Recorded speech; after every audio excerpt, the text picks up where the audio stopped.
untuk dibaca di rumah, Bu Intan. Oh iya Bu Tia, ada loh kata anak-anak, katanya ada yang baca buku itu membosankan Bu Tia. Masa iya sih Bu Intan? Membaca buku itu menyenangkan loh Bu Intan, cuman nggak tahu caranya aja. Membaca buku yang menyenangkan itu bagaimana caranya? Bu Tia tahu tips and triknya untuk membaca buku biar menyenangkan? Tahu dong, Bu Intan mau Bu Tia kasih tahu.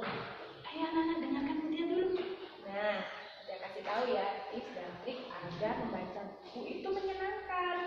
Yang pertama, Bu Intan pilih buku yang menyenangkan, buku yang Bu Intan suka temanya. Misalkan ini Bu Tia kan lagi suka bikin kerajinan tangan, jadi Bu Tia cari buku tentang craft, kerajinan tangan, itu Bu Intan. Jadi Bu Tia senang membacanya gitu. Nah, Bu Intan kalau Bu Intan sukanya buku apa? Dongeng-dongeng nabi-nabi. Oh, dongeng nabi, cerita-cerita, kisah-kisah, inspirasi gitu ya Bu Intan. Nah, kayak gitu dicari yang menyenangkan menurut Bu Intan. Itu yang pertama Bu Intan. Nah, yang kedua Bu Intan cari tempat yang tenang, yang menurut Bu Intan itu tempat favorit Bu Intan. Kalau Bu Intan punya enggak tempat favorit untuk baca ya? Di mana kalau Bu Intan? Kamar. Nah, kalau di kamar itu kan cocok ya Bu Intan, biasanya di kamar kan lebih tenang, kita bisa lebih konsentrasi membacanya, lebih fokus gitu Bu Intan. Nah, itu yang kedua. Nah, yang ketiga, Bu Intan harus memaksa diri Bu Intan dan anak-anak di rumah untuk membaca. Kita harus paksakan diri kita untuk mau membaca, untuk membiasakan, untuk terbiasa yang senang membaca. Minimal 10 sampai 15 menit untuk membaca Bu Intan. Gitu. Intan sudah kayak gitu belum? Oke, boleh dicoba kayak gitu. Ayo ditantang dirinya sendiri, kita challenge diri kita sendiri untuk mau dan senang membaca.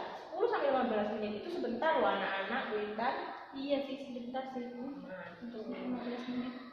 Tuh, kalau itu tips dari Bu Tia. Nah, setelah membaca kita kan itu menuliskan kembali apa yang kita baca atau kita meresum gitu Bu Intan. Bu Intan tahu nggak sih caranya untuk meresum itu gimana? Bu Intan akan berbagi tips and triknya Bu. Gimana Bu Intan ini gimana? Yang pertama, Bu Tia harus membaca bukunya. Oh iya, pertama kita baca ya Bu. Kita harus membaca bukunya, terus Bu Tia harus pahami setiap kata dan kalimat yang ada dalam bacaan. Bukan anak, yang pertama kita baca bukunya, dipahami setiap kalimat, setiap kata. Apa perlu diulang Bu kalau misalnya kita masih belum paham gitu? Jangan ragu mengulangi, harus diulang-ulang. Nah, itu anak-anak ya, baca berulang-ulang, kalau masih belum paham dipahami lagi. Dan yang kedua Bu Tia, yang kedua itu adalah mencatat hal-hal kata yang baru. Iya Bu, ada kadang itu ketika Bu Tia membaca buku, ada kata yang Bu Tia itu belum pernah dengar, kayak gitu. Itu harus dicatat Bu, terus dicari artinya. Ya, kita lebih paham bacaannya ya Bu. Kalau ada kata-kata yang baru, bisa kita cari artinya.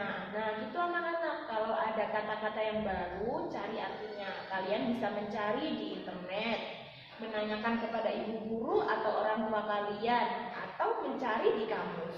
Iya Bu Intan? Iya.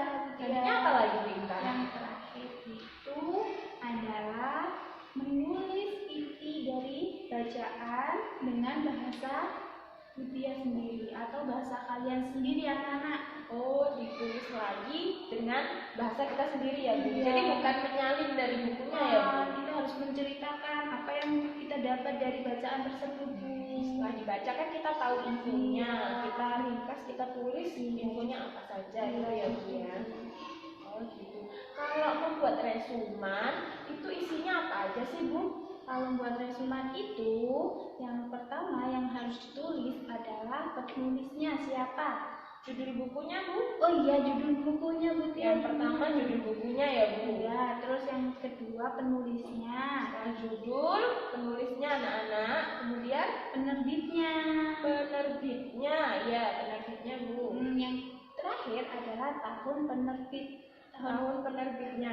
Nah, itu tadi judul, penulis, penerbit, dan tahun terbitnya itu kita tahu dari mana, Bu?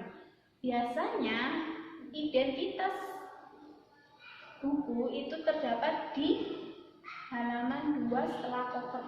Oh, di halaman kedua. Oh, itu namanya identitas buku ya, Bu ya. Identitas buku kita cari di halaman kedua setelah cover. Oh iya, Bu, ini ada nama penulisnya, ada penerbitnya, tahun terbitnya. Itu ya, Nah, itu ditulis ya, Bu, identitas buku. Kemudian kita tulis isi dari bacaan. Oh, isi dari bukunya tadi yang Iya. kita tulis dengan bahasa kita sendiri ya, Bu. Isinya itu apa aja, Bu? Isinya itu isinya apa? Gimana, Bu? Hikmah itu. Jadi itu namanya identitas ya, Bu, Iya. identitas buku. Nah, setelah identitas buku itu apa lagi, Bu, yang ditulis? Isi dari bukunya. Isi dari bukunya. Jadi yang kita baca tadi. Iya. Nah, isinya itu kita ceritakan tentang apa sih, Bu? Ya mungkin Mutia dalam isi itu Mutia menceritakan bagaimana di buku itu, di bacaan itu diceritakan, ditulis kembali dengan bahasanya Mutia sendiri. Lalu pasti di situ akan mendapatkan sebuah hikmah Bu, di buku itu. Mungkin cari hikmah. Oh gitu. Jadi selain kita menuliskan infonya anak-anak, kita menuliskan hikmah atau amanah atau apa ya, pesan yang kita dapat dari buku tersebut. Boleh nggak sih, Bu, kita menuliskan opini atau pendapat kita tentang buku itu? Boleh saja Bu. Oh, itu juga termasuk Iya. resumen ya, Bu ya. Kita menuliskan kelebihan atau kekurangan dari buku pun dari buku bisa. tersebut itu ya, Bu. Iya. Oke, jadi tadi meresum itu menulis identitas buku, kemudian isi buku, kemudian hikmah atau amanah yang kita dapat, juga kelebihan dan kekurangan dari buku tersebut. Oke, sekarang kita sudah tahu cara membaca buku yang menyenangkan. Kemudian kita juga sudah tahu cara membuat resumen. Ayo sekarang anak-anak ambil bukumu, kita buat resumen. Oke anak-anak, terima kasih Bu Intan. Sampai ketemu lagi anak-anak. Assalamualaikum warahmatullahi wabarakatuh.